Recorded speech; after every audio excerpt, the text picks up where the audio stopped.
સુમુલ ડેરીએ સુરત અને તાપી જિલ્લાના પશુપાલકો માટે ખુશખબર જાહેર કરી છે।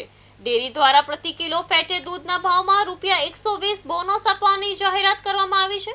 હવે પશુપાલકોને પ્રતિ કિલો ફેટે કુલ ₹1020 ચૂકવવાના આવશે।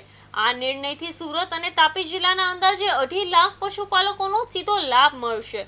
અગાઉ પશુપાલકોને સરેરાશ ₹870 પ્રતિ કિલો ફેટ ભાવ ચૂકવવામાં આવતો હતો, જ્યારે BCU ફેટે અંતર્ગત અંદાજિત ₹30 પ્રતિ કિલો ફેટ પણ આપવામાં આવ્યો હતો। ડેરીના આ નિર્ણયથી પશુપાલકોમાં ખુશીનો માહોલ જોવા મળી રહ્યો છે।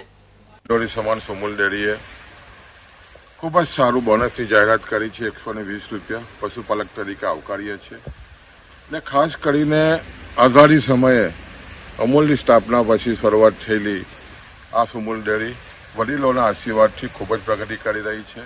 આ વર્ષે જે રીતે બોનસ જાહેર થયું છે, પ્રથમ હરોળનું ગુજરાતમાં પ્રથમ હરોળનું બોનસ જાહેર થયું છે અને લગભગ કિલો ફેટે ₹1000થી પણ વધારે જ્યારે આ ડેરી ચૂકવવા જઈ રહી છે અને ખાસ કરીને ₹425 કરોડ જેટલો ભાવફેર પશુપાલકોના ખાતામાં આવનારા જૂન મહિનામાં જમા થવાનો ખૂબ જ પશુપાલકોમાં ખાસ કરીને આનંદની લાગણી છે અને જે રીતે આ ડેરીએ મજબૂત નેતૃત્વ ખાસ કરીને પશુપાલકોએ પૂરું પાડ્યું છે, એને કારણે આજે સમગ્ર દક્ષિણ ગુજરાતમાં અને ખાસ કરીને ગુજરાતમાં પશુપાલકો ખાસ કરીને 2.5 લાખથી પણ વધારે પશુપાલકોની જીવાદોરી સમાન સુમુલ